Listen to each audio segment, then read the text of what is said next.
Bueno, buenos días.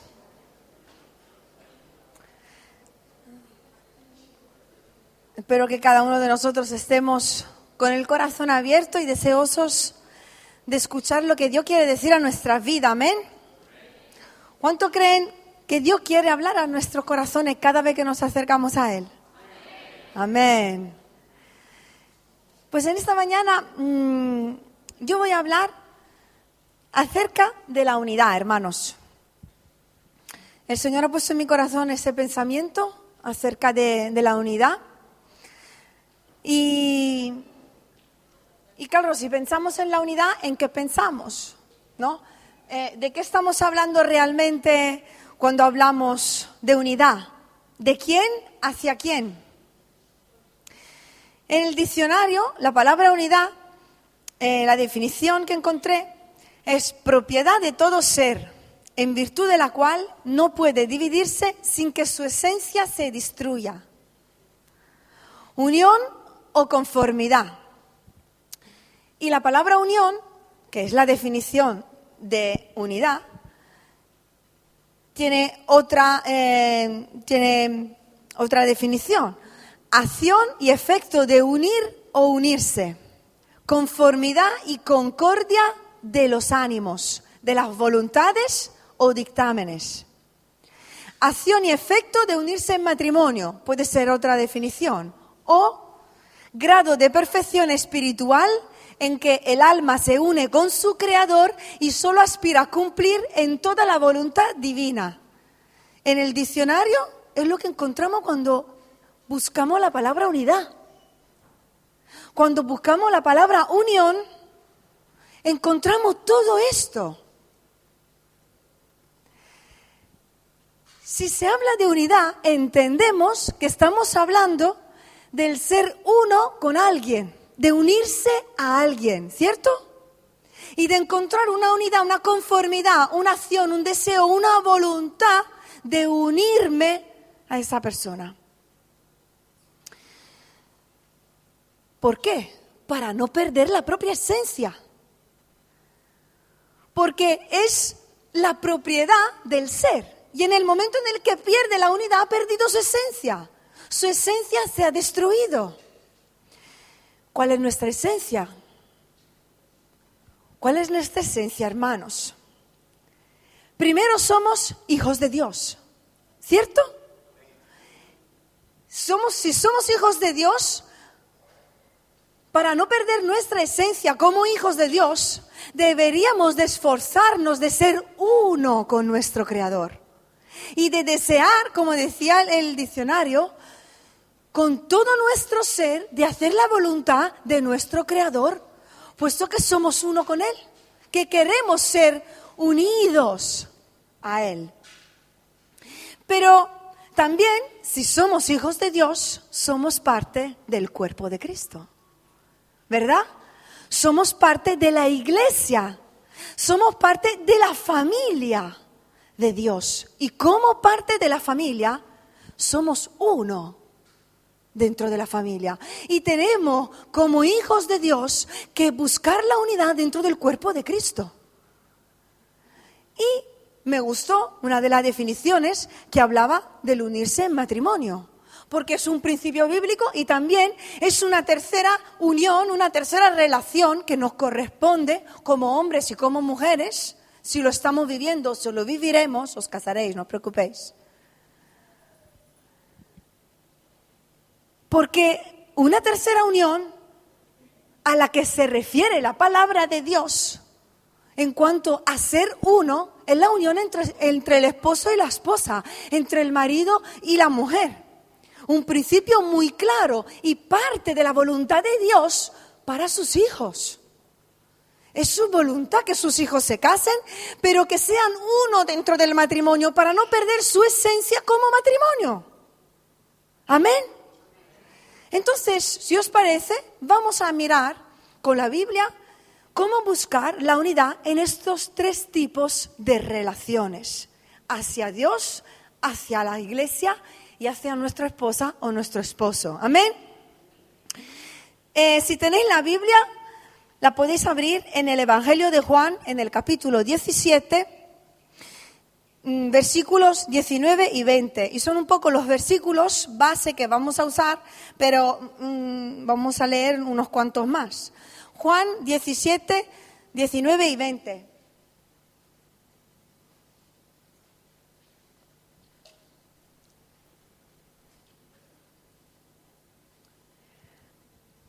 Y por ellos yo me santifico a mí mismo, para que también ellos sean santificados en la verdad. Mas no ruego solamente por estos, sino también por los que han de creer en mí por la palabra de ellos, para que todos sean uno, como tú, oh Padre, en mí y yo en ti. Que también ellos sean uno en nosotros, para que el mundo crea que tú me enviaste. La gloria que me diste yo les he dado, para que sean uno, así como nosotros somos uno. Yo en ellos y tú en mí, para que sean perfectos en unidad, para que el mundo conozca que tú me enviaste y que los has amado a ellos como también a mí me has amado. Amén.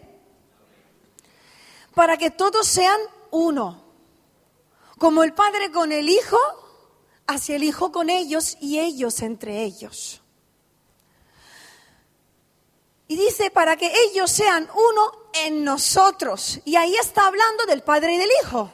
Está hablando Jesús de su relación entre Él y su Padre Celestial. Y Padre, Hijo y Espíritu Santo son tres en uno y son uno. Hay un solo Dios, dice la palabra. Y dice, como nosotros somos uno, que ellos sean uno en nosotros.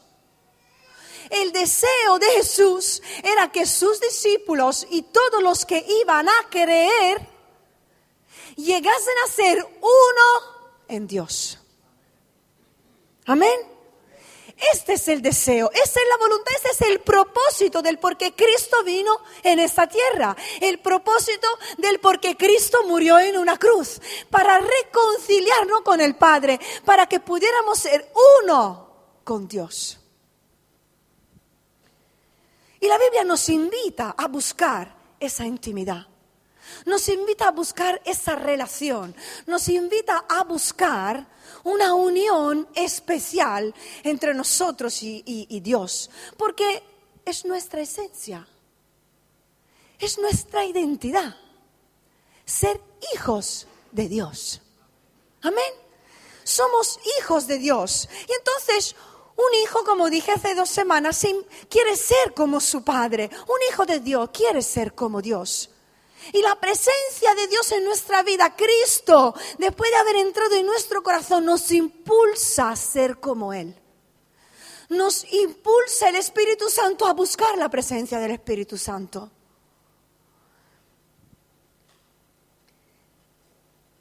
Pero ser unidos a Dios, con Dios, ser uno con Dios, va más allá que cumplir. Va más allá que seguir ciertas normas. Es algo que va más allá con hacer cosas que le agraden a Dios. Ser uno con Dios es ser uno en nuestro interior. Es algo que no es exterior, sino que nace de dentro, nace de ese deseo de agradarle. Yo vivo, hablo como Dios quiere, porque en mi corazón he guardado la palabra de Dios. Entonces de la abundancia del corazón habla la boca. Y yo soy uno con Dios. Cuando como hijo de Dios vivo y guardo su palabra en mi corazón, entonces sale lo que yo tengo dentro. Hago lo que soy. Actúo de una determinada manera porque es lo que yo creo. Hablo de una determinada manera porque es lo que yo pienso. Entonces, ser uno con Dios es pensar como piensa Dios. Es sentir como siente Dios. Es creer lo que me dice su palabra. Es mirar a lo que mira Dios. Ser uno con Dios es tener el mismo sentir que tuvo Cristo en esa tierra. No es cumplir con, no es hacer, es ser. Es nuestra esencia. Esta es nuestra identidad. Es una unidad, es una intimidad que Dios busca como un esposo con cada uno de sus hijos que son parte de su esposa. En Osea, me encanta ese versículo que dice, te desposaré conmigo para siempre, hablando al pueblo. Y conoceréis al Señor. Y aquí está hablando de la relación entre el esposo y la esposa, de un conocerse íntimo, de una relación íntima y profunda que solo hay entre un marido y una mujer. Y esa es la unión que el Señor anhela con nosotros, una intimidad con cada uno de sus hijos, porque Él quiere darse a conocer y dice que Él se dará a conocer. Y todos lo conocerán. Y deseamos que la gloria de Dios llene esta tierra. Deseamos que la gloria de Dios llene nuestra vida, que podamos conocer realmente quién es Dios en nuestra vida. Pero tenemos que buscar esta intimidad, buscar estar con nuestro Dios. Y sabéis, nadie podrá separar la relación que existe entre tú y tu Creador. ¿Verdad? Nadie podrá separar esa relación. Nadie. Es un misterio, dice en Efesios. Cuando hablaba de ese misterio de que el hombre y la mujer se unirán y serán una sola carne. Pero luego sigue y dice en el versículo 32 del capítulo 5. Mas yo digo esto, ¿respeto a quién? A Cristo y a la iglesia. Ese misterio de esa unión tan íntima, de cuando Dios se da a conocer completamente a su Hijo y su Hijo se rinde completamente ante su Dios. Dice, es el misterio, un misterio incomprensible, de una unión indivisible, de un llegar a ser uno con su Señor, como un esposo con su esposa, uno en su alma, en su espíritu, en todo su ser. Y nadie puede separar esa relación, ¿sabéis? Nadie puede separarnos de Dios, nadie puede dividir ese uno. Porque ¿qué dice la palabra en Romanos en el capítulo 8? ¿Quién nos separará del amor de Cristo? ¿Quién? Nadie. ¿Tribulación? ¿Angustia? ¿Persecución? ¿Hambre? ¿Desnudez? ¿Peligro? ¿Espada? ¿Principados? ¿Potestades?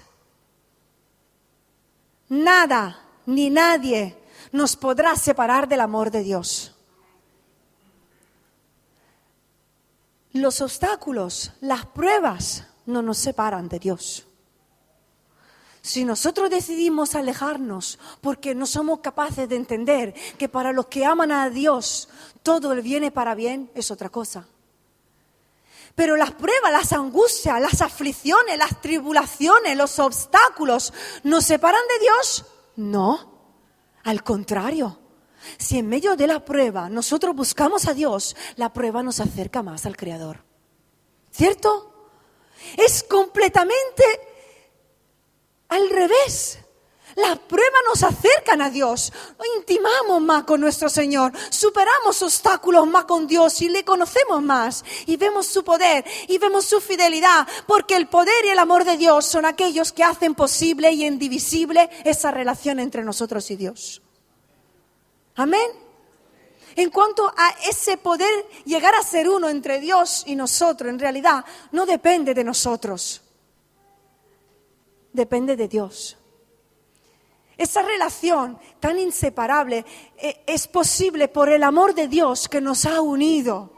Es posible por el amor de Cristo que ha decidido dar su vida y perdonar nuestros pecados y nos ha reconciliado con el Padre. Porque lo único que puede realmente separarnos de Dios es el pecado.